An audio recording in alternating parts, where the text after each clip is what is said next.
just fade down the music?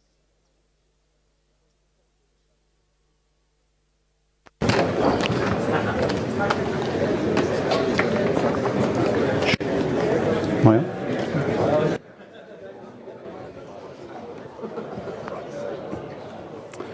Well, then we've got a few key people coming in. Let everybody get a seat before we get going.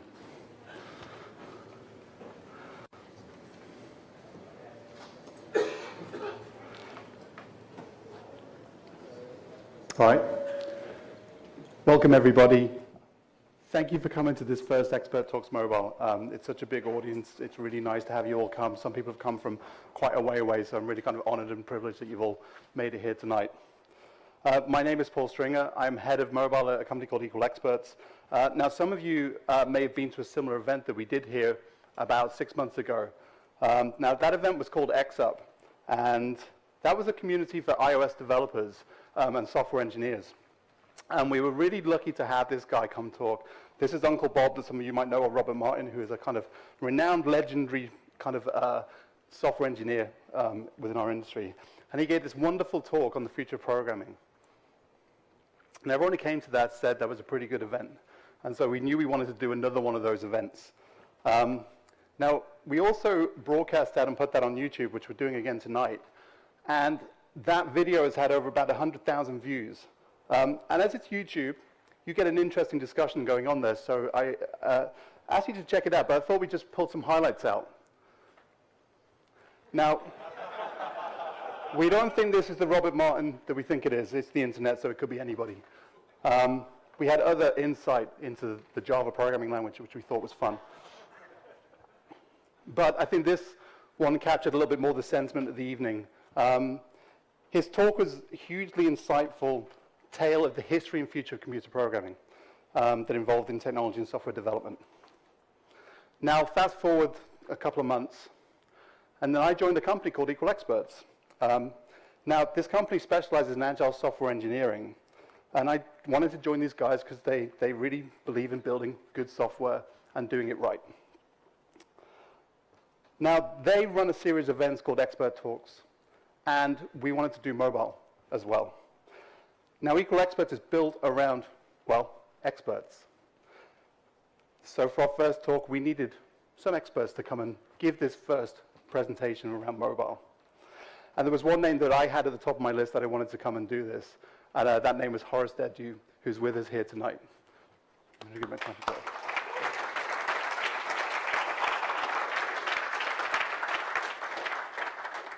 Just in case you didn't know who he was, there it is.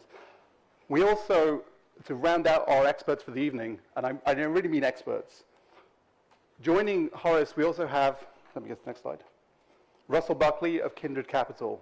Now, Russell is a kind of, again, a very experienced expert within our industry.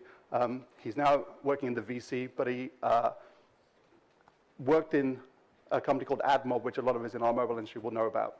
I believe he was employee number 1 in Europe, so he was in there early and rode that wave. We also have joining us Azim Azar of the Exponential View, an entrepreneur, a kind of speaker, a writer, very much involved and interested in the subject that we're going to be talking about tonight with Horace. And was also the founder of a company called Peer Index, which many of us will know about. Now, all of you who joined the meetup group, I asked you a question ahead of tonight. And that question on the theme of what we're going to be talking about was, which technology do you think will be the most disruptive within the next 5 years? To help us get into that response and those questions and those answers, I'd like to introduce Horace to take it from here. Thank you so much.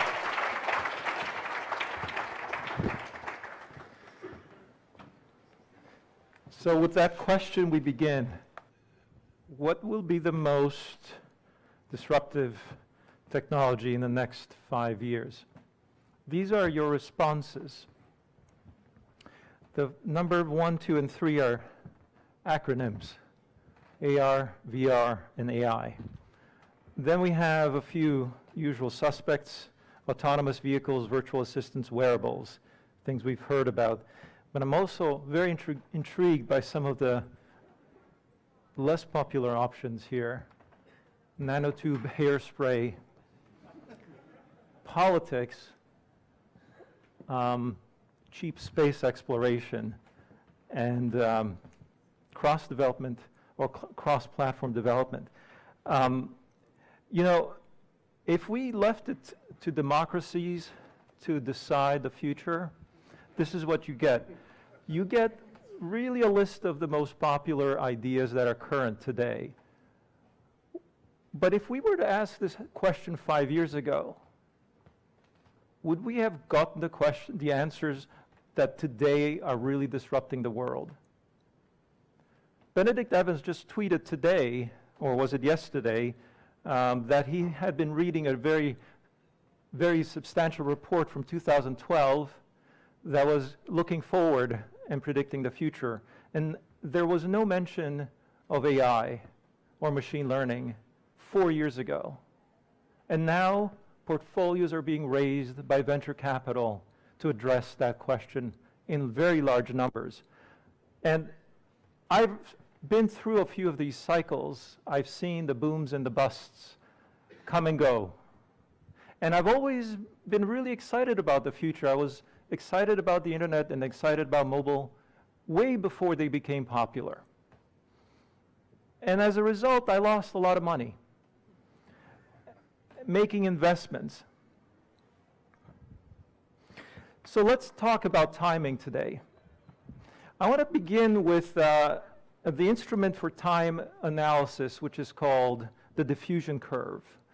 It's a measurement of how quickly a technology or even an idea gains acceptance.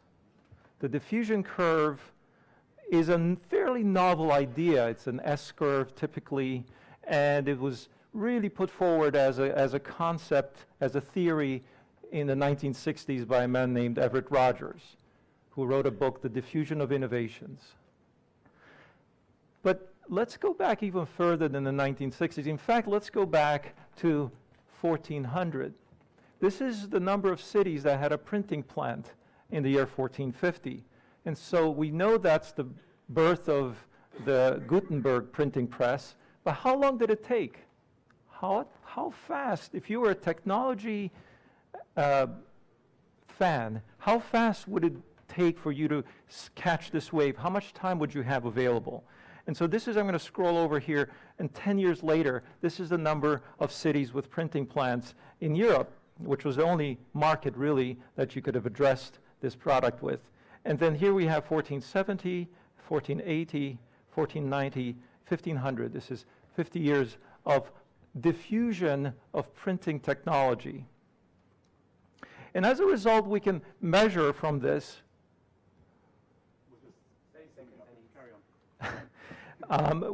From this, fortunately my graph is off there. This is the S-curve that results from that. Simply taking these dots, putting them on a graph, and suggesting that saturation is about 200 to 250 different cities, which was about the addressable market. If you think about how many cities could have absorbed a printing press in the mid-15th century, it would have been about 200 to 250, and that's what that S-curve looks like. In fact, we can also show it for individual countries. How quickly did it propagate through which country? Now, those of us here in the UK or Western Europe might be surprised. What do you think number one is? You saw the data, now it's gone. Did anybody notice just what number one? Actually, this graph doesn't, this legend doesn't help you. It's Italy. This blue line here is Italy, and second after that was Germany, which is actually where the invention was made. And third was actually France, and fourth was Spain, and this is Spain here now. And everyone else is down here. And it took another probably 50 years for those to come up. But as you can see, overall, this was the speed at which certain things change, and the most rapid adoption was actually the Italian. And why did the Italian economy take to this thing? It wasn't because they were printing Bibles, as you might think, but actually they were printing commercial pamphlets. It was because of business, commerce. That was a thriving economy at the time because of the Renaissance. And so this is a first instance, although it's not the first instance we have data for. We could probably go back and look at things like gunpowder, or we could look at things like shipbuilding technologies, or we could look at things like iron and other metalworking that would also have diffusion curves. So historically, this has always been with us. It's not a product of the 20th century or 19th century. It's a product of humanity. It's a product of our inventive process. We make ideas, and then we let others adopt them. But we don't have much data beyond the printing press. We don't have a lot of this type of diffusion data, but we do have some from the 19th century, and this is where my data set begins. It's actually in 19th through the 20th century, and you'll see here a bunch of curves. This is going actually in a transformation of the data from 9 to 90% on a log scale, which allows me to actually show these as lines. And actually, if we move forward, you can see how the number of inventions, now that we reach the 20th century, they begin to actually increase dramatically, and we have more and more of them throughout. This is the mid-20th century, 1950s, and then we see lots and lots of new diffusions in electronics, engines, motors, etc. And finally, here we are close to the present, and we have electronic and communications through the internet. And this is what the diffusion data that I have looks like. And this is about 100 data sets right now. Now, again, caveat, this is the United States only. There are data sets for other countries as well, and they're very similar, perhaps offset a little bit. Now, here's the same data in a more normalized way to make it a little bit smoother so you can see it more easily. It doesn't look as noisy, but it's pretty much the same picture. And I'm going to zoom out here, and you can see 200 years worth of innovation. This is the sample set I began with. First 20, then 50, then 70, then 100 data sets for the United States, a market that was fairly early adopting a lot of technologies. And the first thing when I put this together, this is fantastic. I can see patterns. And so I began to show it around, and I began to give talks. And everybody said basically the same question that Paul asked today: what's next? Can we use the past to predict the future? Can we use actually even another measurement from this data, which is how much faster do things go today, to say something about the future? And I began to squint hard and look for patterns. And indeed, it seemed as if things were accelerating. But one of the first problems with that assumption was that there were some very significant things that were not accelerating. There were very significant technologies, especially in energy and transportation, which are actually changing very slowly. So you can see the adoption of electric vehicles and the adoption of solar power, although that's picking up now, but it wasn't picking up for a long, long time. And we're still looking for a lot of breakthroughs in renewables, which would allow us to actually fix the global climate. If that doesn't go fast enough, we're in big trouble. And so why is it that diffusions of certain things are really fast, as in going from 0 to 1 billion users in a matter of months, and some things are so slow that after 15 years, only 1% of the population is using electric cars in a particular region? This is very, very traumatizing. As a result, I said, we don't really have a good answer as to what accelerates these adoptions. And how can we even predict when we don't understand what caused these in the first place? What caused the speed changes?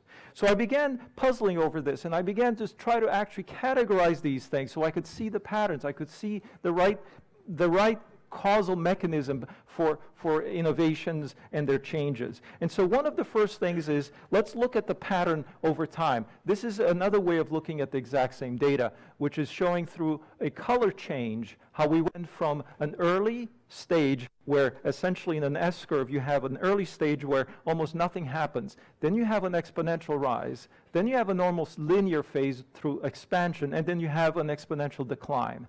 These are the let's say, life cycle stages. And so the gray area is this very slow area where nothing happens.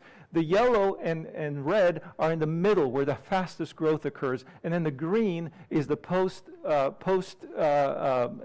saturation phase, if you will. And the interesting thing was from an economic point of view is that all the money is made essentially during the yellow and the red area. And I said, aha, we have some clues now. We can follow markets and understand how investors allocate resources. And did these things follow a certain pattern of growth for the United States as an economy? And there is some strong correlation to suggest that. But then the question is, can I actually time the bets that are being made? Moving from the gray area, and if you can know that the gray area is existing, you know that the invention occurred. The invention occurs somewhere at the very beginning of this gray area, and the market is born, and then can you predict when it starts to ramp up? Every VC in the world wants to get on this curve right between the transition from gray to yellow. And so let's look at, again, let's look at patterns to determine this. Back to the question of speed. This is a map which is essentially an XY scatter plot showing the age of the diffusion, which is the age which is actually, the year which would be shown on the bottom here. So older stuff is over there and younger stuff is over here, and how much it took. So the red are really slow and the green are really fast. And again, the pattern is generally that over time, the newest stuff tends to be faster. But here's the anomaly. We have a lot of stuff that was fast that's old, and we have a lot of stuff that's new that's slow.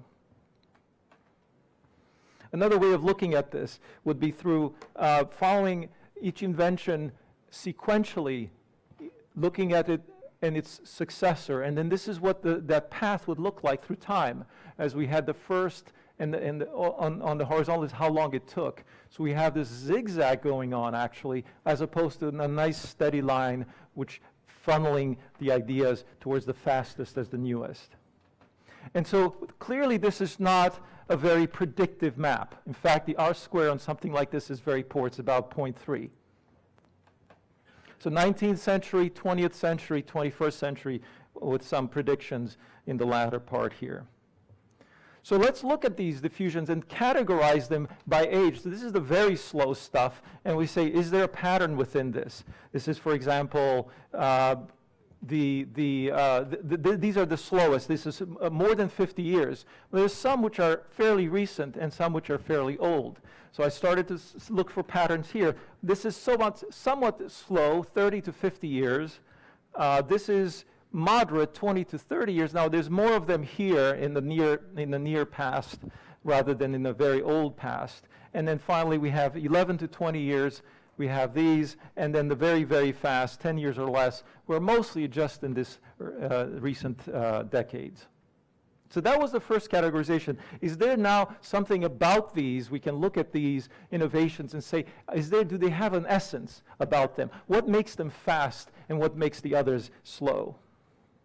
And I came up at least with one pattern to recognize. Yeah, no problem. There's one pattern that I observed immediately, and you probably already have an intuition about this. The stuff that's really easy to implement and the stuff that's really easy to buy, in other words, that's highly modular, goes much quicker. The iPhone is small, it's fairly well designed as sort of being conformable to the things we already did when it was introduced. It didn't ask for us to learn a lot of new things. We knew the internet, we knew how to make phone calls, we knew basically how to use our fingers, so it didn't require a lot. But some things like the automobile actually required the early adopters to learn a lot. They have to actually fix the car themselves often and find ways of fueling it and so on. So the other way to analyze it is through what's called the modularity filter. Is the new thing modular, or is it an integrated thing that has a lot of hairiness to it? Is it very, very complicated? And here is a classification of those diffusions, red signifying systems and blue signifying modules. And as you can see, although I try to cluster them pretty much that all modules are there, there are some, and you can see some things which are mixed here, but there is a fairly strong correlation as well in terms of determining a priori, in other words, in advance, when you look at something, you said, is it modular or is it integrated? And if it's modular, it's going to go very quickly. So for example, I'll give you a very contemporary one, which is HomeKit, these devices that you might actually use in your home to automate certain functions.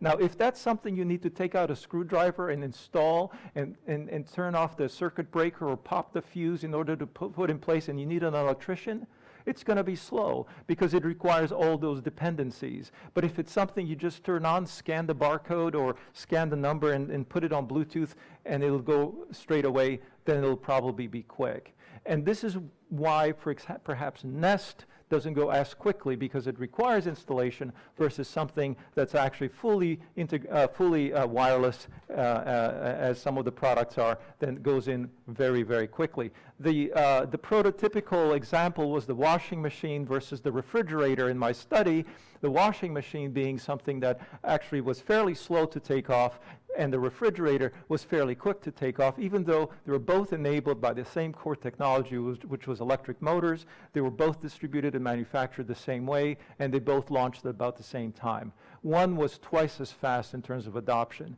And the answer, again, was how easy it was to absorb. They were equally difficult to make, but one was much easier to buy. And this question, then you start to divide the world into these categories of absorbable, non-absorbable, modular, integrated. And the way I summarize this modularity is by saying, is it conformable to what people do and how producers want to operate as a value network, or is this thing going to be very tightly integrated and requiring a lot of collaboration? And so that was one of the first breakthroughs in this analysis. In breaking this world this way, we have these are the modular diffusions, which I then divided by enablers. So, for example, and I'll page through these. When you start to ask, well, the modular stuff is also dependent upon something like I said, electric motors, or the internal combustion engine, or the microprocessor, or telephony, or the network of telephones. And then we have these codependencies between systems which are slow and modules which are fast. And so we see this interplay, and as a result, if you are an investor, so for example, you wanted to invest in electrification, and the resulting sale of motors and production systems based on electric motors, you would have had a wonderful zone of opportunity between 1887 and 1899. So approximately 15 years that you could have invested and successfully taken this growth. And this is what Westinghouse and General Electric did. Now, there were no VCs back then, but that's what the VC's job to be done would be. They would monitor the invention, which occurred very early, and decide that the diffusion is about to take off, invest heavily in the best positioned companies to do so. The only problem, as you can see here, is that this monitoring period is about 50 years. And that's why very few people did that. In fact, if you go forward, this is another epoch, the electronic subsystems. So these are things like color TVs, television itself, which was black and white initially, electronic ignition, microwaves, DVD, VCRs, and MRI units. And these are all fairly fast. And all of these were essentially electronics. They were based on transistors. There were things that actually took off fairly quickly, and the invention occurred fairly early on. The takeoff took fairly early after the invention. And so again, from an investment point of view, you would have had to wait about 20 years, invest for about 8 or 10 years, and then you would have received your payoff. And you can repeat this. This is I call these epochs, investment opportunities. Mechanical subsystems, mostly for the automotive market, and things to do with automatic transmission, hydraulics, and things of that nature. Industrial processes, this is more B2B, this is stuff that companies buy, not so much individuals, but there was a long period there of gestation, and then a very rapid takeoff as standards were developed. The microprocessor, this is a wonderful story here. The invention followed by a long gestation period, a quick opportunity for investment, and then the takeoff. And so this became kind of a thesis about how to think about opportunities as investors and as institutions who might have capital to deploy. They could also be incumbent companies that want to actually take part, RCA wanting to invest in transistors or in order to transition away from the type of vacuum tube technology they were using. Here, digital subsystems. This is, again, the cellular phone, HDTV, MP3 players. How long did it take before the first instance of these products and their actual takeoff? And you can see, again, how long you had to watch and then how long you had to act. Here's the internet.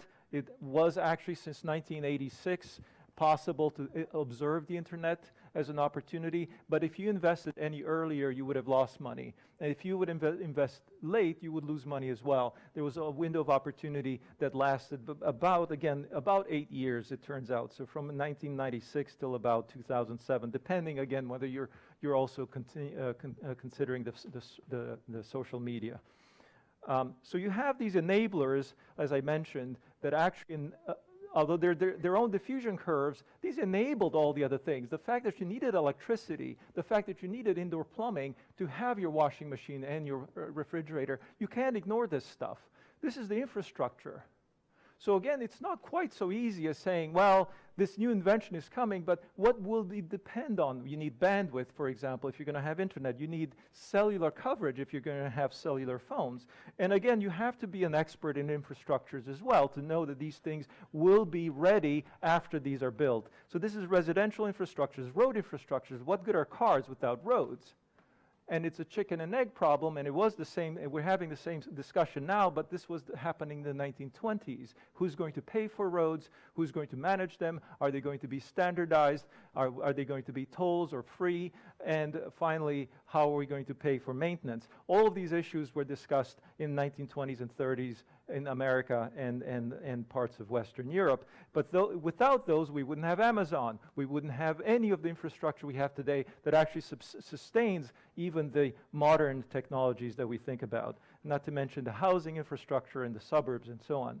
And various procedural, these are questions like, I call these procedural, it's a very fancy word, but look at some of these things. How about schools and hospitals?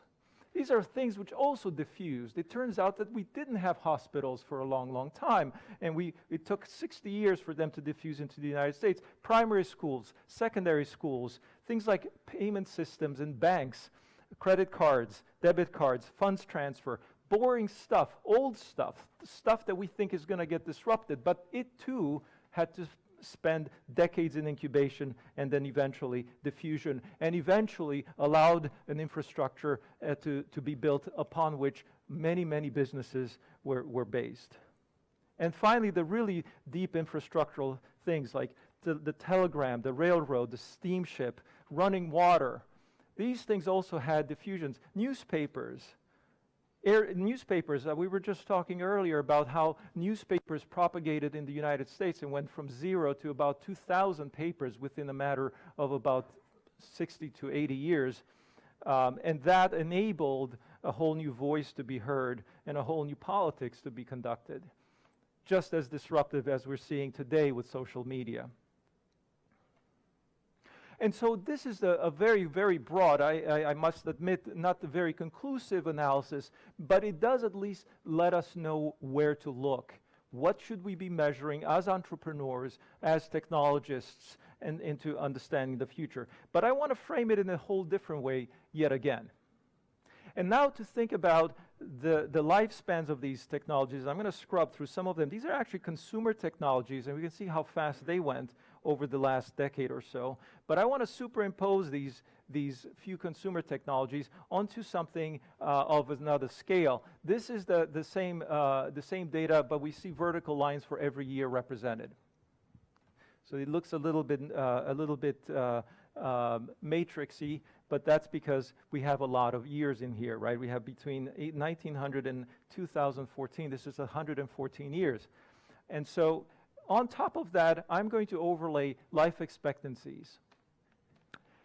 This is how long people lived if they were born in the year that these horizontal bars are drawn. So you have the year of birth and the life expectancy that year. So in 1900, if you follow the life expectancy for that cohort, it would be 1947. So it's actually 47 years of life expectancy. And you see a lot of variability in terms of these final lines. And you have a big dip over here. Do you notice this one? This is 1918. And the cause for this, anybody know? That's right, it's the Spanish flu. And so you see humanity here represented on top of technology. And humanity is actually an interesting variable because they're the ones who have to absorb this stuff. And if they live a certain way, we're not going to have, again, the same type of adoptions. If we have catastrophes in terms of healthcare, if we have the loss, the cause of that, of course, was a virus, but if we lost antibiotics, we would have catastrophes like that occurring again. In fact, the life expectancy smooths out after antibiotics are developed and antivirus or vaccines are developed. And then you see a different pattern emerging after 1945. And see, this is the pattern today because these are people born in 2000 or later. So we have a longer life expectancy, therefore this green area fattens out, and yet we have accelerations of technologies. And the reason I spread this out is because I wanted to look, this is to 2074, because I wanted to look far ahead to sort of approximately my son's lifespan, although he's going to probably live longer than that. But in the middle here is my lifespan, and it's marked with color as my youth, which is blue. This is my years in elementary school, and my adolescent years in the sort of a green, olive green over there, and those are the so-called teens. My college years in yellow, and my working life in what looks like red over here, but actually is orange there, and a deeper red here is my retirement. And this is based on my life expectancy at birth, which was in the year 1968. So all of you in this room fit onto this graph somehow. And the observation I was simply trying to make, and selfishly so I admit, is to try to understand the rest of my life. And what are the technologies that are going to affect? Because so much of those investment decisions about trying to get the timing right on something infrastructural and so on, how is that going to help me? I need to make decisions for the very near term. I need to make decisions that are going to be valuable to me within my life, and when I have money to spend or time to spend. And these are the commitments you have to make. And the challenge, therefore, becomes that what should be the frame of mind? Is it the individual? Is it the institution? Is it society? Is it the planet? That's a very complicated question everyone must answer. But within this framework, and I said, I'm curious about what the lines will be for the rest of my life. And when we asked this question in the beginning, what do you think will be the next big thing? It's essentially asking, what lines would you draw on this graph? And my observation, again, and may be completely wrong, but my observation is that no one's getting this right. Historically, no one's been able to draw lines correctly on their graphs. And this is even though people are paid either through rewards, financial reward, as in bonuses and so on, and payouts from VC funds. They're paid exactly to figure that out, but their hit rate is extremely poor. And Wall Street doesn't know either. Certainly, they barely get on the curve once it's drawn, and are only able to really look ahead a couple of quarters, not even a couple of years. And so this has been one of the ways of analyzing this puzzle. And so when I look at things like lifespans of technologies, those are those 20 technologies, and ask myself, how do they relate to my lifespan? My lifespan may be 60, 70 years, hopefully a little bit longer. By the way, here's the difference here, putting the lifespans of technologies next to lifespans of people. Now again, lifespan of the technology is not quite the same. Things are born, but do they really die? In fact, I'm looking at exactly this question of when do they rise rapidly, because that's the economically interesting part of a lifespan. Post-saturation, there's a replacement market, but usually it's not a very profitable one, and it's a commodity business, and it's not necessarily something you want to be a part of if you're trying to build something. And so this is the way it shapes up, is that over time you see that the lifespans of technologies tend to compress. Now again, there's notable exceptions, but they tend to compress, whereas the lifespans of individuals tend to expand. And there's a lot of technologies which are actually, if you're serving government, as for example our hosts here might be, they might actually be looking at lifespans 40, 50 years for certain projects that they're deploying, infrastructural projects. So they have to deal with that instrument. So here's again my lifespan overimposed in terms of these are the times when I lived, and still do. And then you can see exactly what technologies were born, thrived, and died within that time frame. And again, all of you can do the same exercise. You're just going to be shifted either a bit more to the right or to the left on this. Not only that, but also your loved ones can be put on this graph. Oh, I was a little bit depressed that I'm going to not go beyond 2037. And so I started looking at the data a little bit more closely. It turns out that this is life expectancy at birth. If I were to recalculate my life expectancy today based on certain habits I may or may not have, there's a 25% probability that I'm going to live actually all the way to 2063. So that's a great relief. I'm actually going to live longer. But here's the problem. It gives you much more blank space in which to analyze. And I have no clue what's going to happen, and I have to fend for myself and my family even longer. In fact, as you can see, this is retirement time, and so everyone in my generation who lives fairly decent lives will actually have to deal with this. And again, governments establish certain retirement rates based on issues of 50 years ago or 80 years ago, and so we're going to see all kinds of financial crises as a result of this expansion of 1968 man or woman. This is a good, healthy lifespan of about 90 years, and this is what we have to look forward to. By the way, just as an exercise, I thought, how can I retrofit someone else's life? And maybe if we have the benefit of hindsight, can we go back? And this is looking at my grandmother's life. She was born in 1913 and lived 94 years, and actually she experienced all those diffusions, except that she was in Romania and she actually didn't. But more to the point is that you can go in your own family history and have a conversation with someone born a century earlier and find out how did they cope with technological change? How did these very important innovations that we mentioned, there's only about 20 consumer products here, but how did they change their lives? It wasn't that long ago. It's within living memory.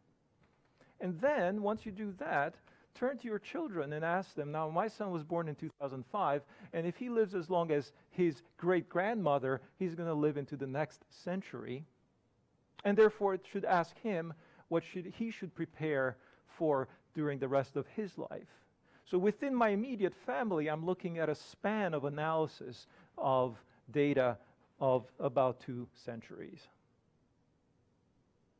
So am I really being selfish if I think about myself and my lifespan and perhaps my family's? 200 years is the frame of analysis of my technological data set.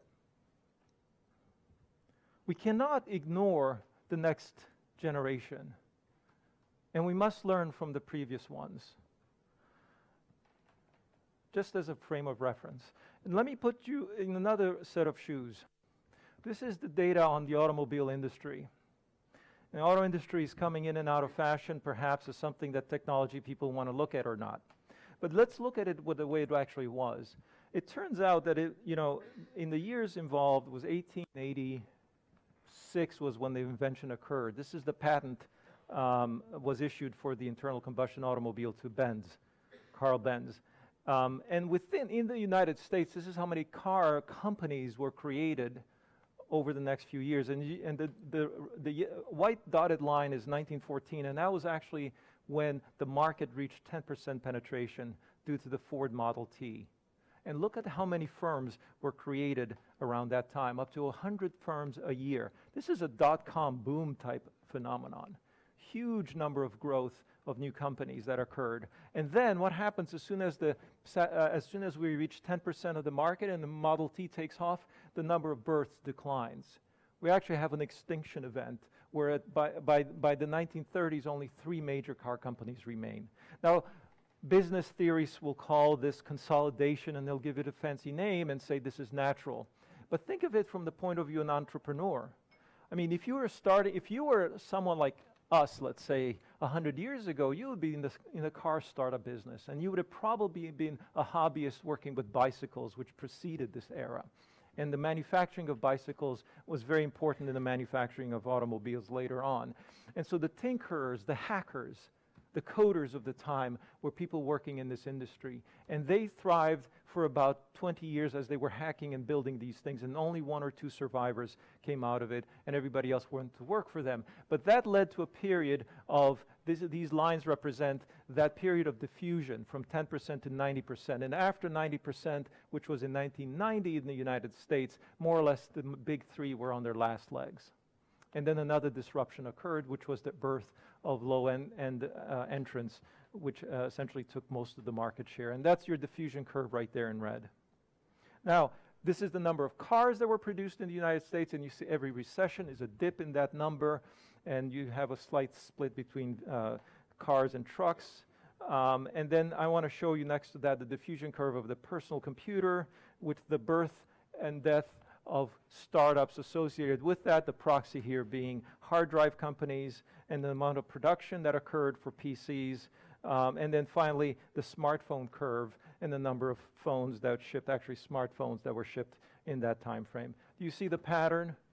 How the production data or sales data keeps going steeper and steeper and steeper as the adoption lines keep getting higher and higher. And these are, by the way, no small things. Auto industry, PC industry, phone industry, these are the huge pillars of the economy. That industry, by the way, now is $15 trillion.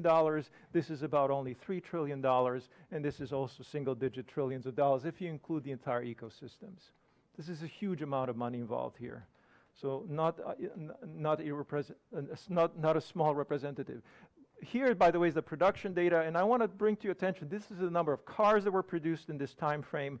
And I'm going to zoom out because I'm going to bring in the number of PCs that were introduced in the same time frame. This is the PC production data, and this is the car production data. Yes, they're orders of magnitude less expensive, but nonetheless, this is what we're dealing with in terms of growth.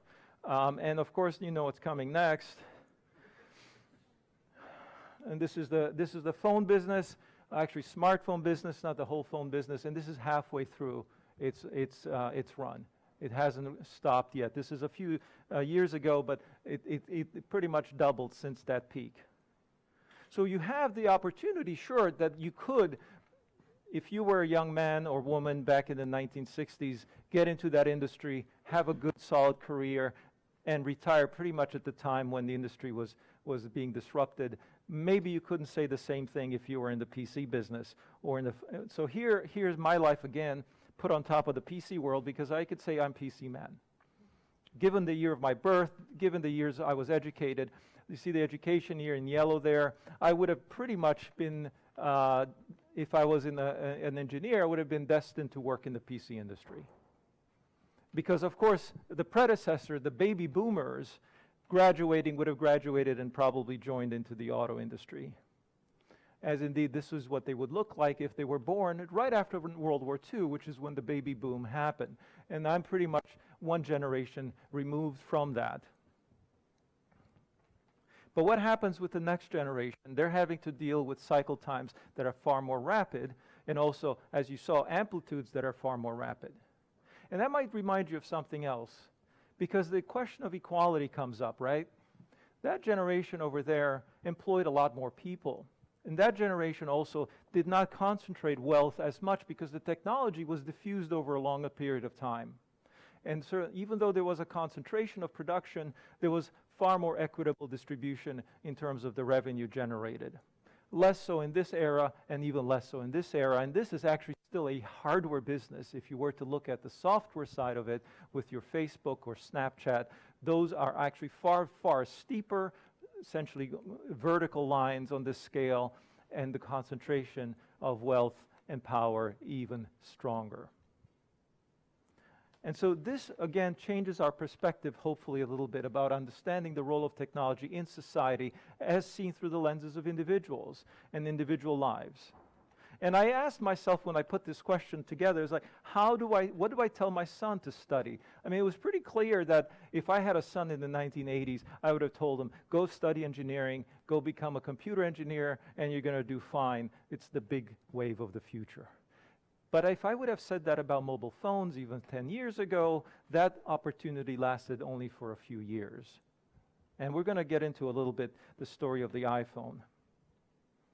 So this is my life, essentially, is this life of Macintosh, the life from 1984 until 2015. And the Macintosh is an outstanding outlier here because it's the only one that made it past 30 years. In fact, it's the only one probably that made it past 20 years even. And so the interesting correlation here is that a familial generation, meaning the time between birth and children being born for a family, is about the same. It's especially in Western countries, it's tending longer and longer, and they're about correlated about this way. And so we can look back in history and say that actually an average human lifespan is 3 Macintoshes.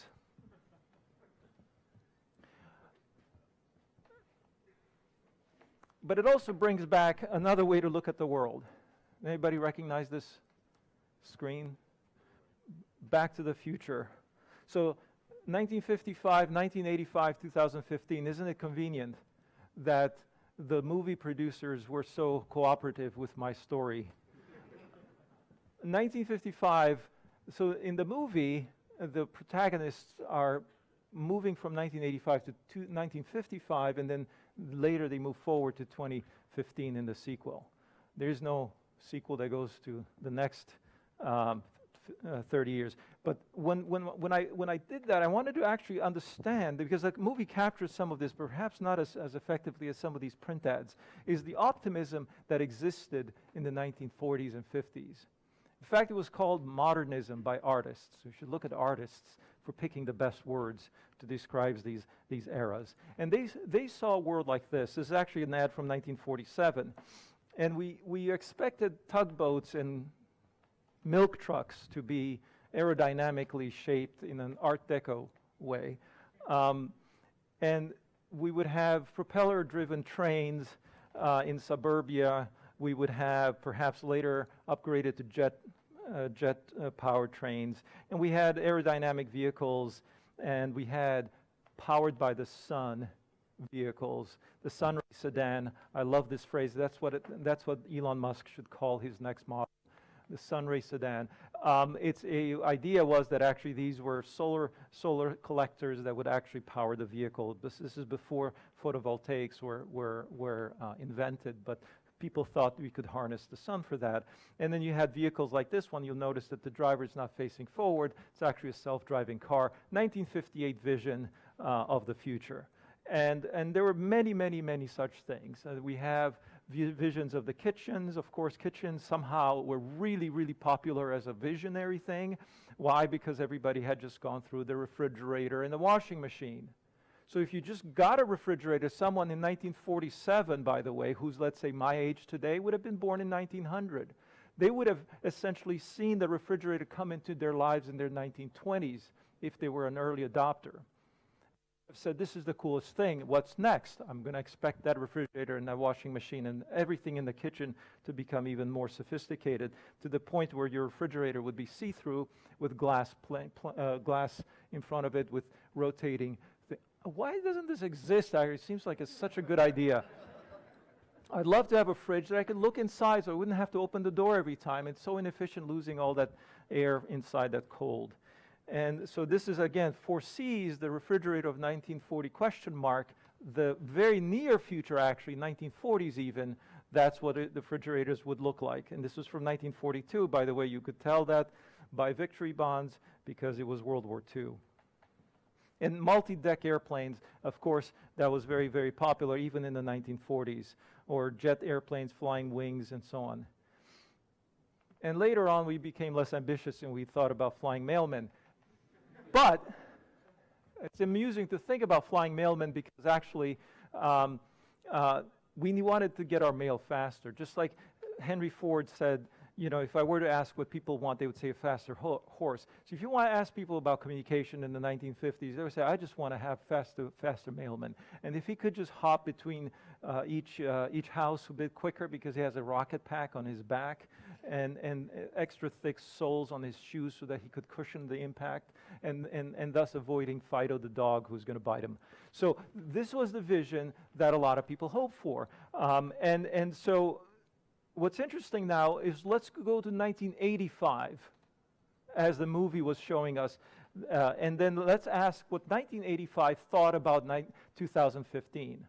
Remember, this was 1955, thinking about 1985.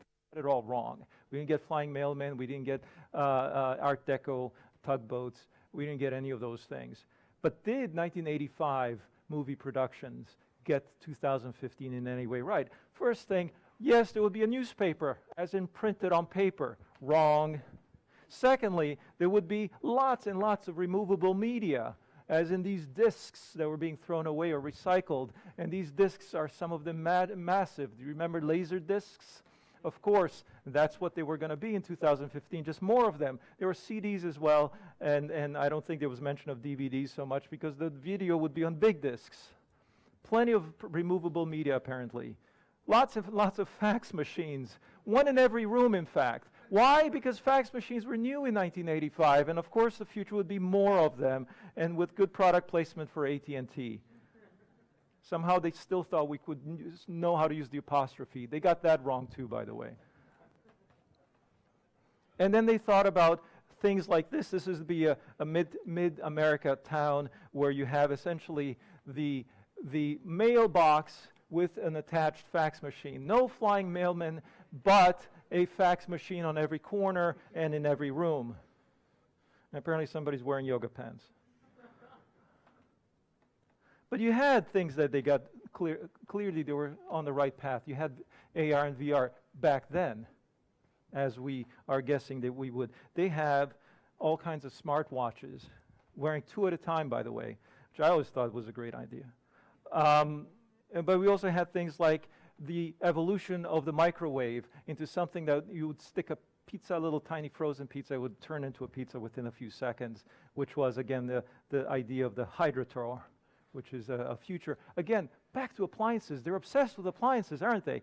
But you see how what our minds do to us. We extrapolate the futurists in us, take a pattern, and we see things happening in our lifespans, and we just project forward. If we see appliances, we're going to see more appliances, better appliances, faster appliances, things which you would use 1 button for instead of 3 buttons. If we see a fax machine, we're going to see more fax machines, and we're going to see them everywhere. Nowhere was the internet visible in 1985. It wasn't even visible in 2000 in the way, even though it existed, no one predicted this, how it would be used. Just back to this for a little bit more AT&T product placement, if you can see that over here. But this was fingerprint reader. Again, partly right, that the fingerprints would be coming into use, but they would be used in this case on the door itself to let you in, as opposed to your phone, which would talk to the door, which is what actually happened. And somewhat screens that were projector-based, and in this case, actually someone holding on to or adjusting a very large screen, which turned out to be the flat screen TV of the current era. The only difference being that they thought we would be watching 6 TV shows at once, and in 4:3 format. So again, it's easy to make fun of this, but it actually shows a repeating pattern. 1950s people thought about 2000s, 80s, and 30 years later. They thought about those years very similar in the extrapolation of the present. Here again is a fingerprint reader, and again back to AR, VR in the movie theater. And finally, flying cars. And although I sat in the DeLorean, it did not fly. So that's just a retrospective history there. Now,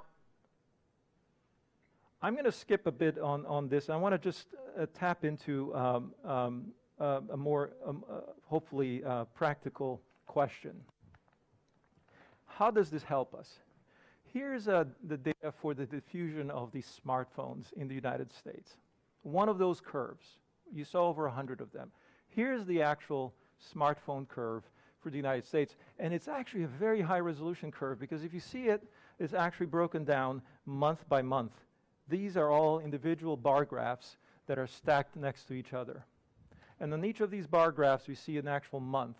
So you have January, February, March. You see 2010 was the first year. And this is ComScore data. And it broken in by color. This is the iPhone, the percentage of users of all phone users, by the way. That's why it's very small. iPhone users, Android users. Actually, Android is, that's the third stack here. This would have been BlackBerry users, and then we have Microsoft and Palm and others above them. But you can see now how the blue area is the iPhone, and then Android eventually squeezing out. It was a brand new thing in 2010. Android was, and then it squeezed out the green, which was BlackBerry, and the red or orange, which was Microsoft. And this is how we ended up with a duopoly in terms of the number of people using smartphones in the United States. So that's a view not just of the total number of users, but actually what operating system they're using.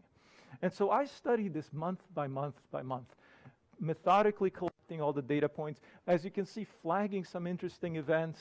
So for example, by the way, the curve weight goes before the data because we can retrofit that. You know, there's a formula for this.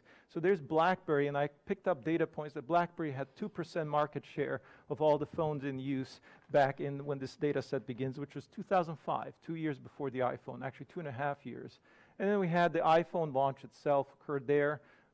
First Android phone shipping, which was an HTC product, about a year later. Then Droid, which was the first breakout product for the Droid being a Verizon phone, and that was when Android really took off.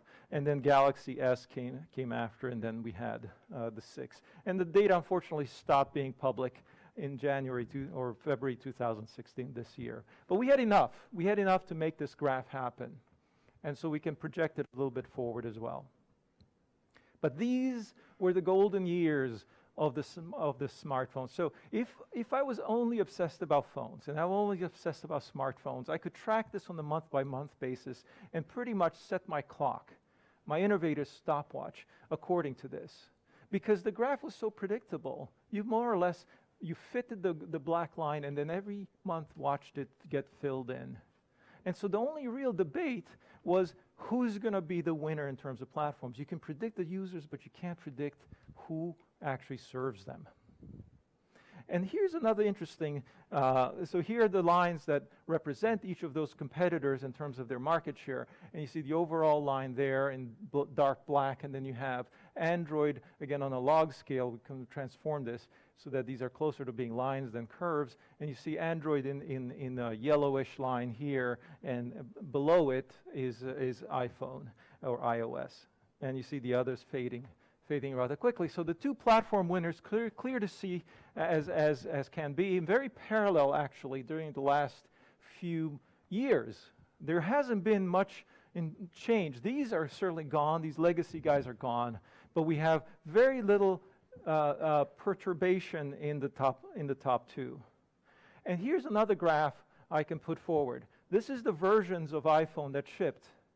Notice how regular that is. Now, version means that this is version 1 of the iPhone, version 2. They actually have, obviously, the iPhone original has the version 1, if you will, is just the iPhone. Version 2 was the 3G, 3GS, 4, 4S, 5, 5S, 6. You know the pattern. But every year, journalists call me and say, is there another one coming? And what's going to happen? But if you put that line, which is, again, is correlated, it's on the same x-axis, you see that line over there, and you're saying, you know what, Apple's just right on this. They're not missing a beat. Every year, they know exactly when to launch a phone. They seem to also just continually capture customers as they go forward. Now let's look at another data point about performance of this phone. This is what I call the CPU index, and it's a combination of 3 metrics, okay, which is the clock speed, which you can get in megahertz, from the register width, which is whether it's 32 or 64 bits, and the number of cores, which went from 1 to 2 to, I think, already 3. And you put those on a log scale, you multiply those 3 numbers, and you put them on a log scale, and you get this, pretty much the iPhone's CPU performance increasing in a very reliable, predictable way. The fit of this curve is absolutely spot on as an exponential equation, which I won't share necessarily with you, but you can see how the performance increased. And although Apple doesn't publish this graph, they do publish the graph showing the speed of the graphics processor, which is exponential, looks pretty and everything, but it would look like this if you were putting it on a log scale. And again, we put that next to the version numbers and next to the logarithmic path of user adoption. Let's add another thing, memory. Again, the memory available to the processor. This isn't storage. This is the RAM, or random access memory, and this is what it looks like again on a log scale, pretty much consistently growing exactly as predicted. You can plot this trajectory with high precision. And it too goes on there. The trend line goes on there. It's almost parallel to the other lines. I've adjusted obviously on the Y scale, but everything on the X is identical between these graphs. And one more data set as far as performance, and this is the display size. The black line is the upper bound, and the red line is the lower bound. So now these are the size of phones that you have available. So it's a range, actually. But I want you to focus a bit on this. And this is what part of the analysis that I call the Innovator Stopwatch, because actually it's very predictable, isn't it? That once an S-curve begins, the number of users is very predictable if you have faith that everybody is going to have a smartphone. And I had that faith. Not everyone did. But if you have that faith, you can bet on the winning companies and pretty much succeed as they go up the graph. But you can also predict the versioning. You can predict the performance. And if you were to boil all these numbers into one P and say performance is a function of measurable things like processor speed, memories, and screen size even. And you could put these together and say, okay, I understand it's a trajectory. It's very clearly predictable. It's going forward. Here's the puzzle, though. What happens after saturation? Will that go forever? The users won't. There's a limit to them. So there's a study about that. It's called disruption theory. It explains how you can succeed in that market as an entrant. But what about the previous period, before we get onto this graph? That was the part which was flat and not much was happening. Remember, I said, keep your eye on this and then invest, hoping to catch the wave? There's no science about that. There's no recommendation on how to do that. It's all based on intuition today. We don't even have the innovator's dilemma for startups. So there's three phases in the life of a technology. An unknown phase, a perhaps unknowable phase, a very predictable phase, an almost equilibrium phase where we see competitors essentially not giving up any market share against each other, and then finally a potentially disruptive stage when things can turn in a commodity market where the incumbents could lose yet again. And that's my study right now, is that early period. That period between 0 and 10%, when we just cannot predict who will be the winner and how long it'll take for them to get there. Now, I hate to do this to you, but there's more to this. I only had 40, actually, I stretched it to over an hour, and all I could do was establish the story. We're going to have a sequel to this talk, where we're going to talk about the first period. I can also include a discussion on the post. That post period is actually what gave us the clues to understand the pre-period. That post period has been understood for 20 years as disruption theory. And although it doesn't apply, and this is the trouble, a lot of the anger around that theory is that it doesn't explain that early phase. Because some have tried to propose that it also is called disruptive, but it isn't. It's called, we're going to give it a new name, but it's very similar but opposite. And that's what we're going to talk about next time. In the meantime, hopefully you've had something to chew on, and I really appreciate your time to let me unburden myself on you. Thank you.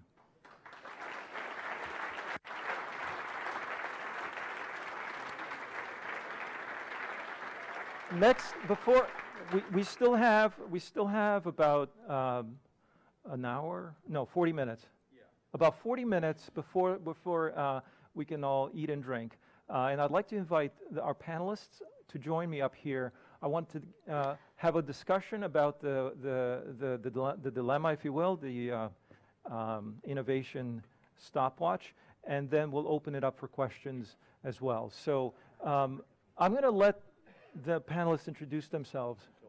And we can use the mic. You've already seen a little bit about them, but I'll let them get it started. Thanks. Thank you. Thanks, Horace. Now, is this on? Disruption theory. Is this on? It is on. First of all, that was amazing. I've taken notes, and I've brought my notes with me. So, absolutely fantastic. I've been reading your blog for maybe 10 years. So my name is Azim Azhar, and I am an entrepreneur based in London. I have been following the tech industry for just over 20 years, and about a couple of years ago I started a new newsletter called Exponential View, which was looking at exponential technologies, some of the things that Horace has talked about, the shortening of the epoch time of innovations, particularly with the lens of saying, what the hell does this mean to us as people, as cultures, as economies, as societies, and as families? My name is Russell Buckley. These days I'm an early stage investor, but I've been in mobile for the last 16 years. I got involved in mobile very, very early, mobile marketing very early, and probably learnt my first lesson on timing by trying to start a location-based mobile advertising company in 2000, which was, I think, about 20 years too early. One of the things I would say about being too early is that if you're even 20 years too early, it actually feels you're about a year early, and if you just hang on in there for another year, you'll be fine, and it doesn't work. But I hung on in mobile until 2006, also used to do a lot of blogging, and joined AdMob as their first employee in 2006. We sold it to Google in 2010 for their third biggest acquisition at the time. Since then I've done a lot of angel investing and was actually chairman of Peer Index with Azim for a while. And my latest foray is to turn that angel investing into a proper fund. We've got an £80 million fund which invests at seed stage, early stage startups, average check size of about £500,000. And we're looking for, like all investors, the next big thing, and companies which can go on to be worth hundreds of millions. I'll let you know how I'll get on that in about 9 years' time. So I wanted to ask you guys first reactions. I know you both have been early in some stages and probably not late, but what do you see as practitioners? What do you see as the main fault or failure mode for entrepreneurs? Is it that they guess wrong on the wrong idea, or is it a question of just being early? Yeah, I mean, timing's a very cruel mistress. I mean, if you get that wrong, there's really not much you can do other than recognize that and pivot. In my own experience, on the other end, at AdMob as an example, I think if we were 2 years earlier, we'd never have made it, and if we were 2 years later, we'd never have made it either. And we didn't know that at the time. It's just things like the iPhone was going to happen in two years exactly after we started, or 18 months, 2 years, which was transformative in mobile advertising, because suddenly people could see a color screen and it would start to get faster and more and better.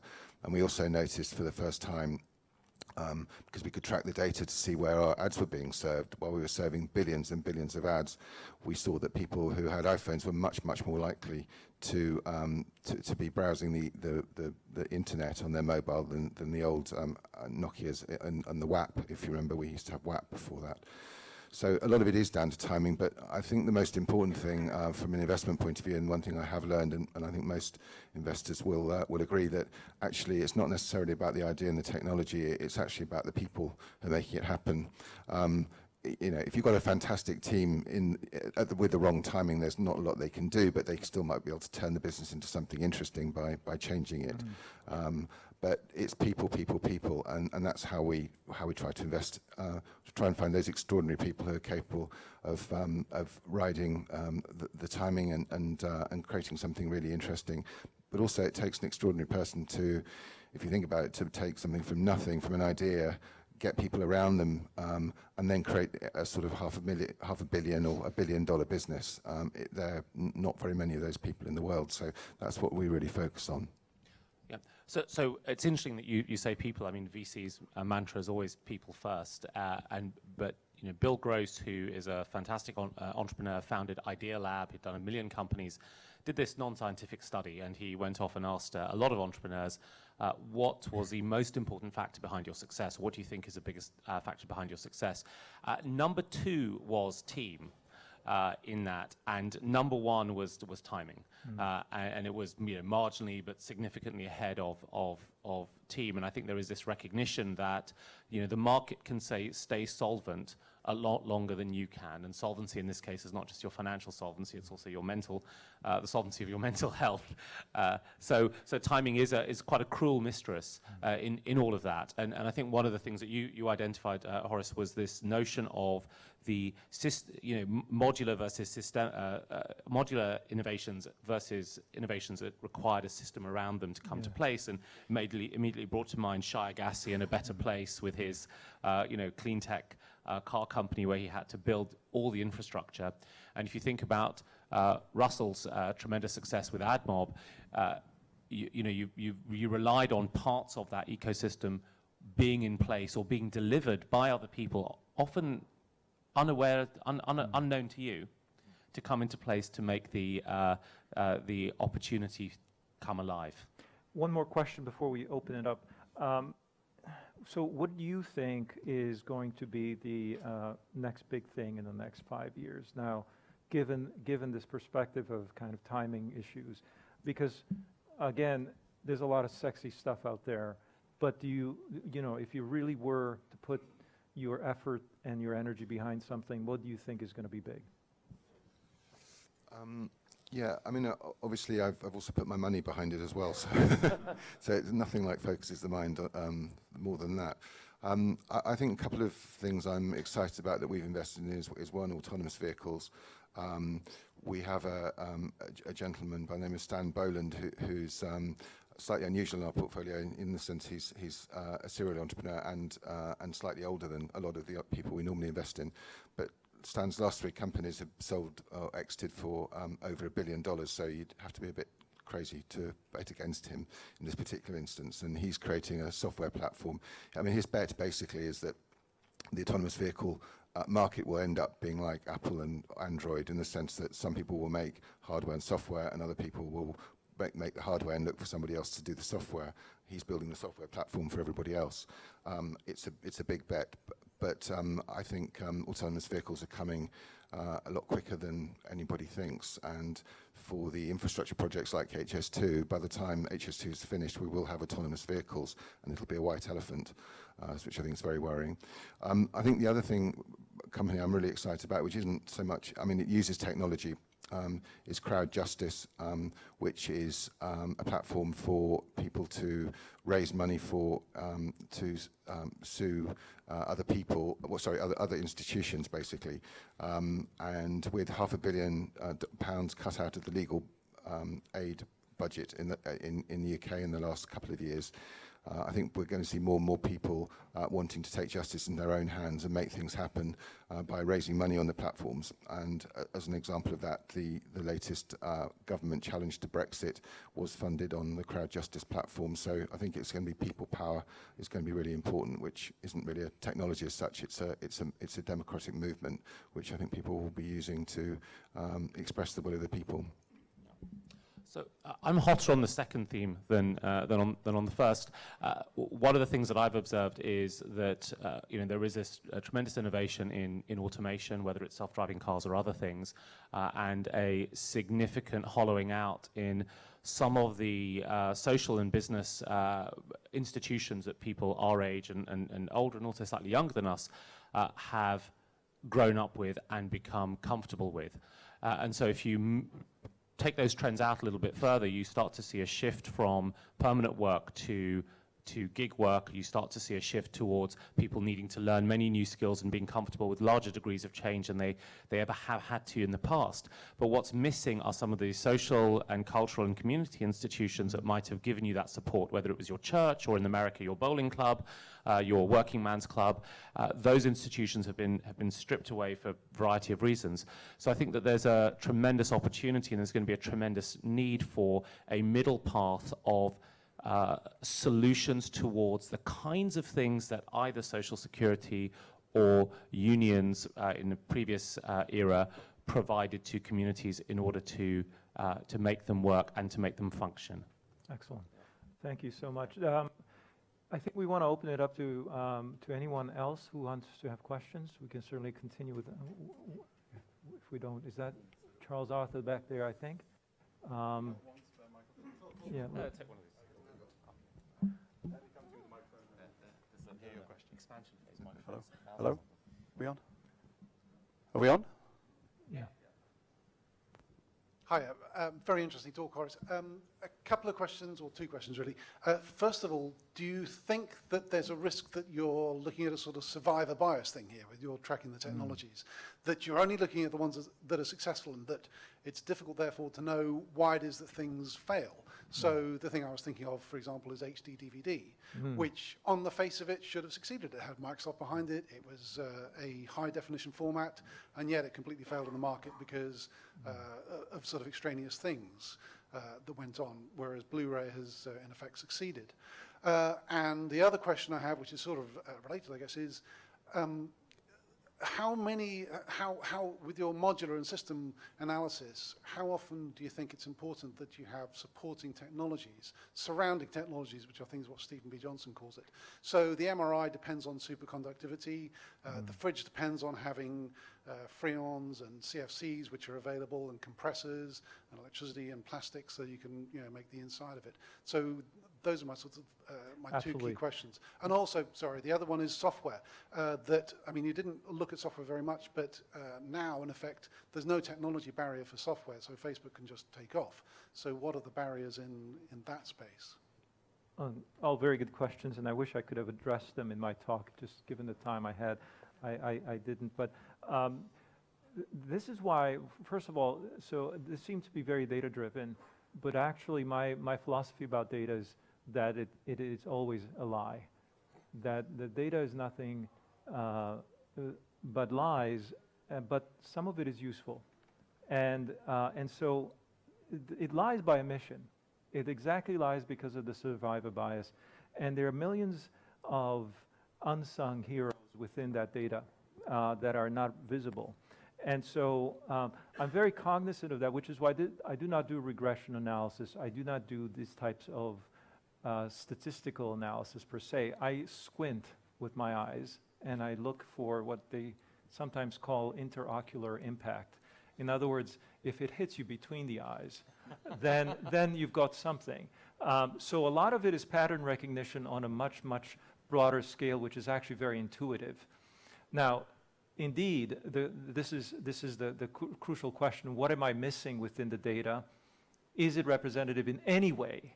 And I have a gut feel about it. So I can defend right now is that my feeling is that within those data sets are pretty much the greatest stories of our century or centuries. But there are some very important points, which is why I try to dig deeper and deeper and try to understand things like chlorine. One of the data is chlorine-free production of paper. I try to find things in the industrial environments as well as in consumer. So there's definitely a lot of bias, but I try to still move forward with it as much as I can. And now the second point, which is about enablers, and later you had also about software. So enablers are indeed one of these things that we can't really measure because they're not sexy enough. So that's why I looked at the patterns and clustering in what I call epochs. I said, well, what enabled a lot of the PC world were microprocessors, and transistors enabled, as a proxy. There were many others, but one of the enablers was the transistor and what it enabled for miniaturization, which enabled Japan actually to disrupt, quote, the US in consumer products. So I started to use, again, intuition because the data is never there, to try to actually cluster by enablers, and that allowed me to see this new possible way of looking at causality. The cause of these things happening were inventions that didn't actually get marketed as the final product. So yes, very good point, and we should do a lot more with that. Now, as far as software, and this was the problem, again, one of measurement, why don't we measure the adoption of social media on a lot of this stuff? by the way, a lot of this data was because back in the day, in the 50s and 60s, it was very fashionable to publish these types of adoption curves. And now it's less fashionable. We only see things like active users, or the problem was also you're measuring against households. You could sample them more easily, and now you have to rely on different methodologies. But yes, I don't want to make excuses. The point is, though, the software business and the services businesses, their dynamics do not have barriers of entry, nor for the producer, nor for the consumer. The barrier of entry typically is a cost. The first thing is you have to pay for something software that's free, or at least exchanging you're exchanging your attention, your engagement or your time instead of for your money. But nonetheless, these are very hard to measure things if you don't have a price associated with them. And also production is also, when is it done? It's constantly under development. It's not really versioned anymore. So yes, we do have a measurement problem, which is, again, we have to return back to intuition and ourselves. That's why I waved my hands and I said, well, pretty much they're vertical now. So as far as software is concerned, it's vertical. You can assume it's vertical. That's a safe assumption. You just, as a result, you have more inequity because you have the impossibility of catching a falling knife, or whatever the opposite of that metaphor is, a rocketing knife. But yeah, these are all great questions, and it's part of the caveats of working with timing is that you have this problem. I'm just going to interject. We have a question from the audience from YouTube. So Yep. I want to figure that it's a really great question from Sean B, who's watching from somewhere. So hey, Sean, out there. This is directed a little bit for Horace. I think he's a critical path listener, but I think everybody on the panel has got probably something they could add to this. So I'm going to try and read this question out as best as I can. So Horace, tangentially mentioned the boomer years in the auto industry and how wealth and jobs were diffused then, and now we're headed in the opposite direction with fewer jobs and different wealth distribution. To my mind, this is one of the most important questions facing, well, everyone. Horace doesn't get political much in the podcast, but I really appreciate his take on economics and politics and what we're facing there, especially given his extensive international lifetime experience. And just wishing out loud here, we would love to hear a little bit more about his take on that, but I think everybody could. Well, I think everybody should chime in on this one. Without being partisan, I mean, the issue of inequality is in my opinion, and Christensen calls this the capitalist dilemma. Mm-hmm. He says that we are allocating resources more and more towards optimization, which in many ways tech is about optimization, mm-hmm. as opposed to really creating new things, which are typically infrastructural. And so his take on it is that we've sort of lost that loop of reinvestment of excess profit into new market creations.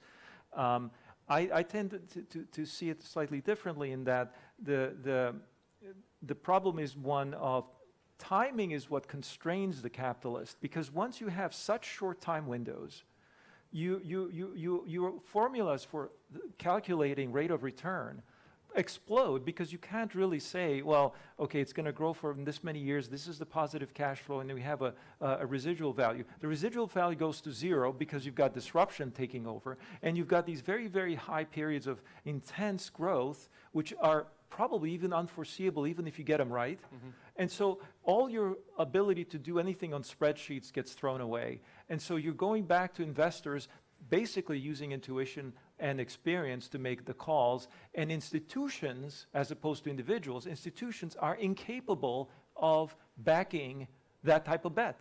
They're simply saying, I have a fiduciary responsibility as a manager of other people's money that I cannot do wild-ass guessing. And that's the thing that small investors are increasingly doing, which is why crowdsourcing is going to be an interesting way of going forward for these opportunities that cannot get money allocated to them, because institutional money is too scared. It rather would sit in trillions of dollars of bank accounts that's earning negative interest rates than give it to anybody who has a new idea. That's the tragedy we have today. The inequality is a symptom of some of that. I do believe that the solution isn't about trying to break or redistribute wealth. The solution is to redistribute capital that's allocated towards opportunity.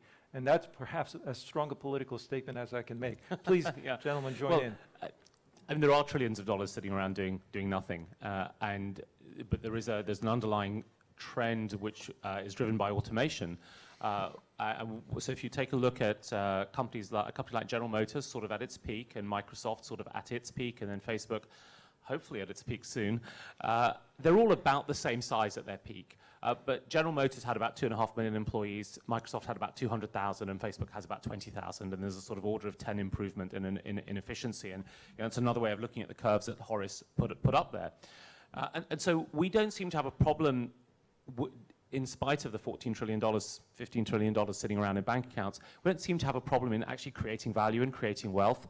The issue is in the distribution of that wealth and the inequality issue that arises. And I think it is the most important question that Sean has Sean Bean, I love some of his movies, has raised.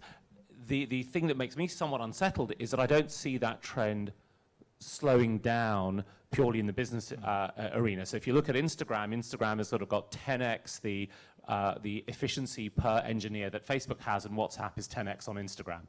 So we'll soon enough see that there's a graph that shows years to $1 billion market capitalization, and it gets shorter and shorter and shorter. But it also shows number of employees when you hit $1 billion market capitalization, and it gets smaller and smaller. And at some point, we'll get the one-man $1 billion startup.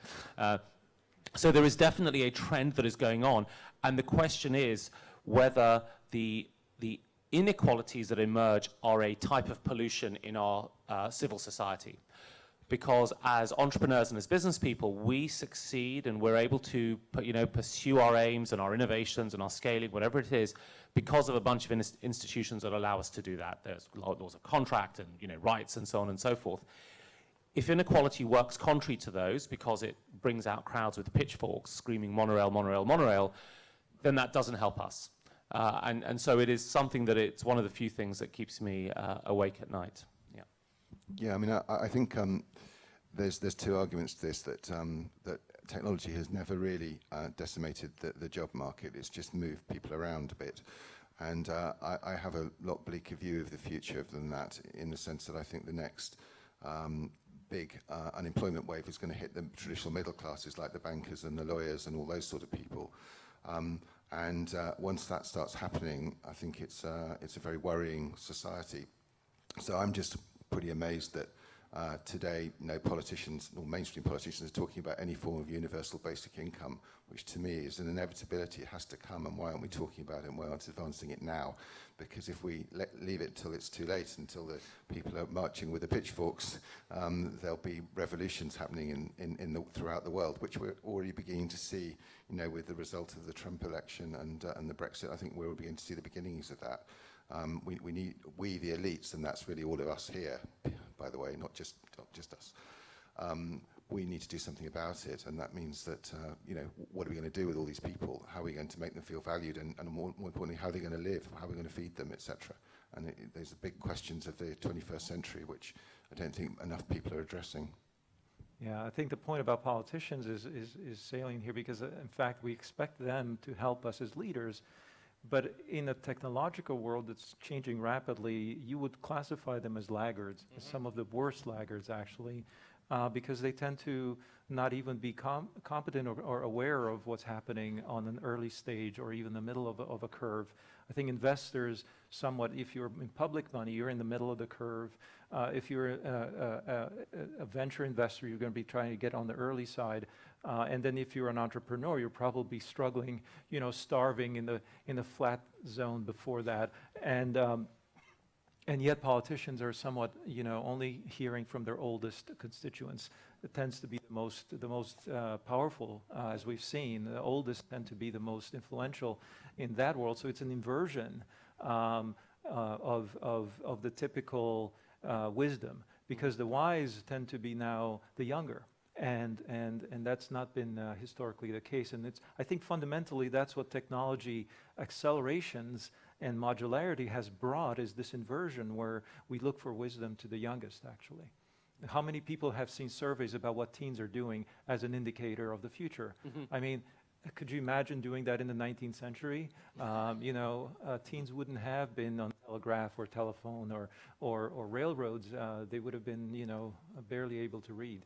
But anyway, thank you. That was a great question. We have a few more back here and one here.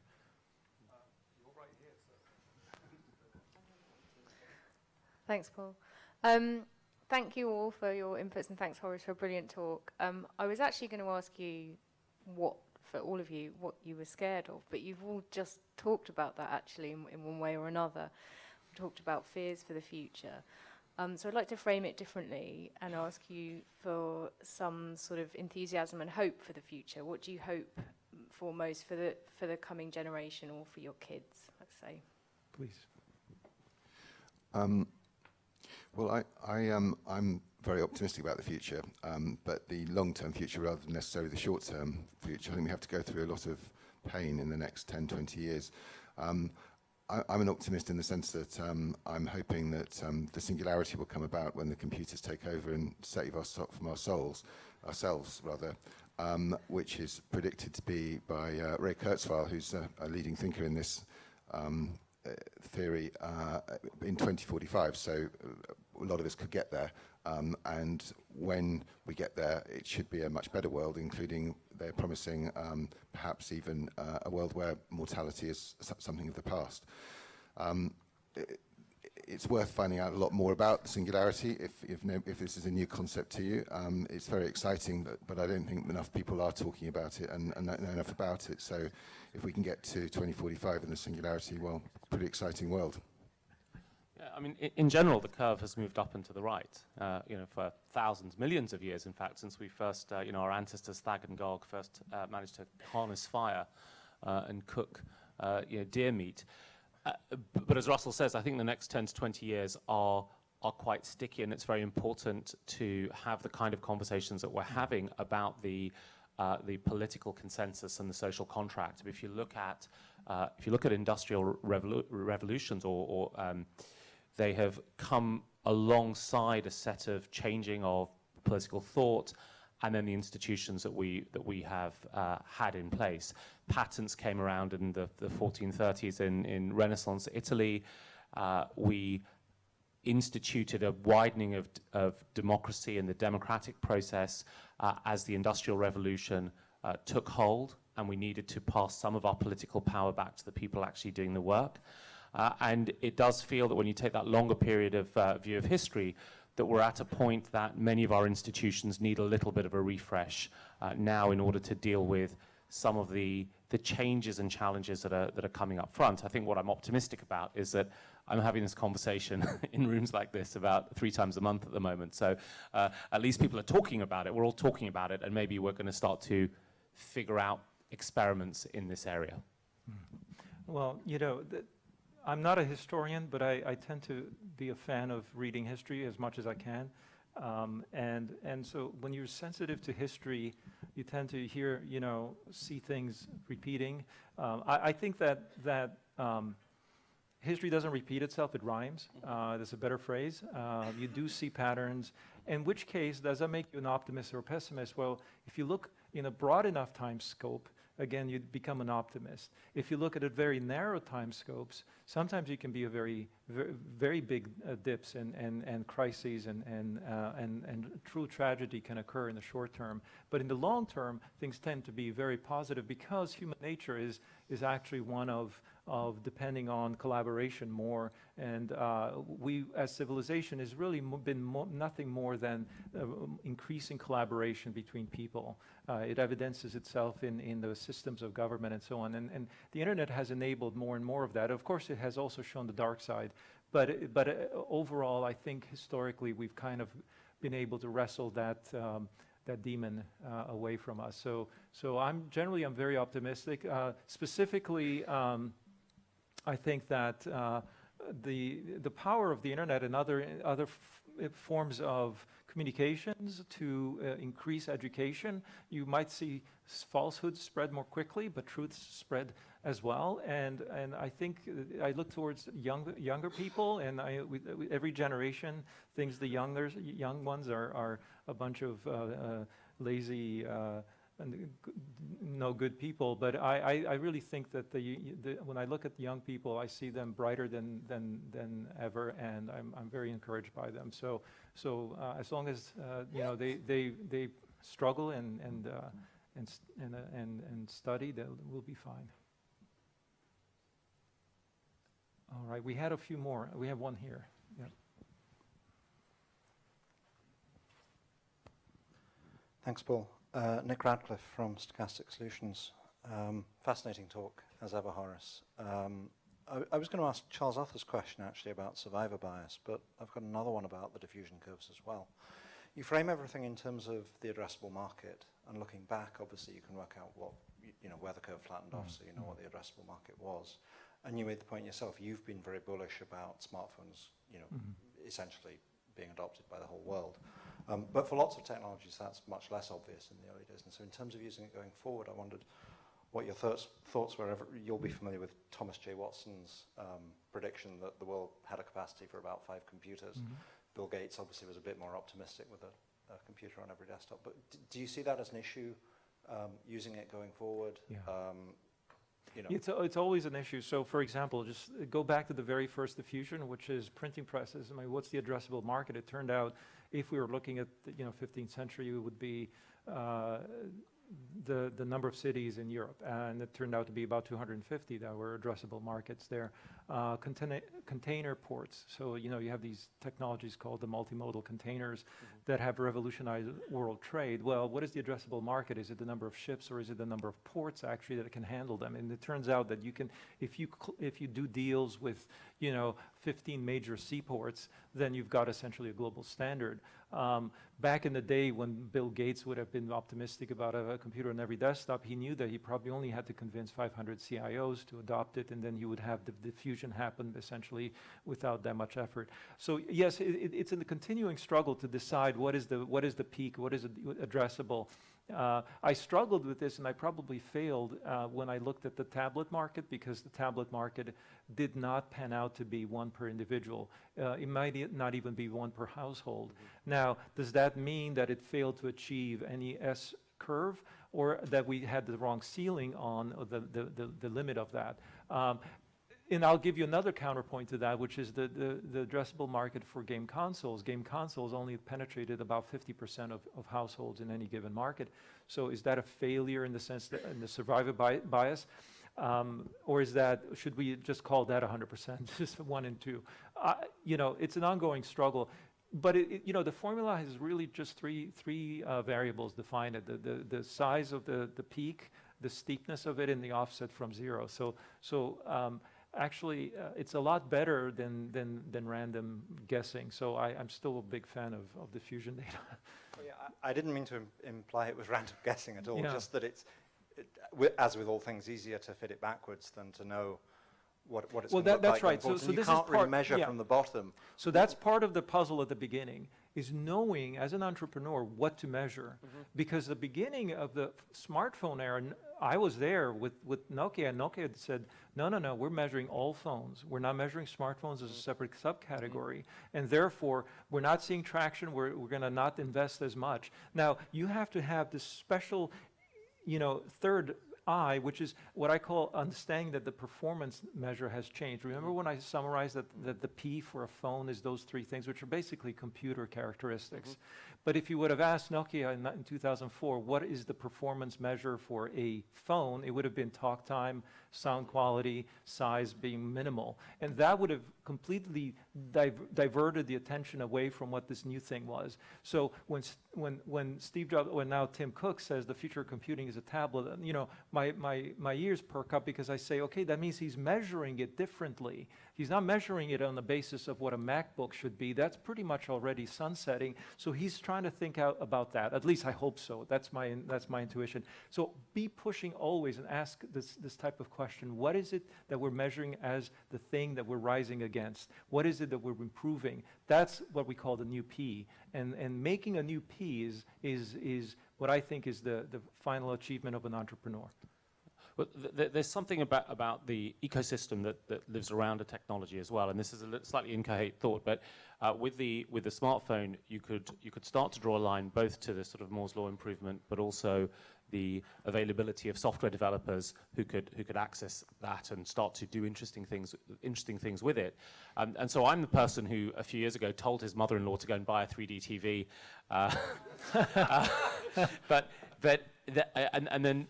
but recently somebody in the audience, actually over there, a woman called Saku, kind of took me onto augmented reality and virtual reality, and her argument was, if you look at these technologies, they are earning a dividend from the smartphone wars, because many parts of what is required to deliver an AR experience has already been reduced in price, and there are already innovation curves, and there are fabs ready to turn out systems on a chip, whether it's GPUs or it's OLED displays or it's low persistence screens. And then when you start to think about that and think back to my advice on the 3D TV, you realize that lots is in place to bring the price of these things down, which means consumers are more likely to be able to afford them, which then creates a reason for developers to create the content. And in the case of AR and VR, the developers have already started to establish many of those skills because they've been building 3D games, Unity and Unreal style stacks. So then there's this mode of perhaps looking at these innovations in the context of where are the enablers, and are you dependent on building your own enablers, or is there something you can quickly borrow from a parallel industry? And I talked about Shai Agassi in A Better Place, which was this kind of clean tech car thing. The trouble is he had to go off and build every single part of it. But that said, the 3D TV is fantastic. The glasses look great. I'm afraid we're going to have to close it up there. We're kind of out of time. Alrighty. But we are, what is the plan now? Do we go down The plan is, courtesy of our other sponsors tonight, we've got LaFosse Associates who are kindly sponsoring some drinks and some food downstairs. So to keep the conversation going, we'd like to keep everybody here and keep you all kind of chatting away and hopefully meeting up with some of the guys as well. So that will be happening straight after this. Downstairs. Right downstairs. Nowhere to go. That's fine. So it really all is left to say is thank you very much to Horace and all the panelists for joining us tonight. It's been wonderful. Thank you.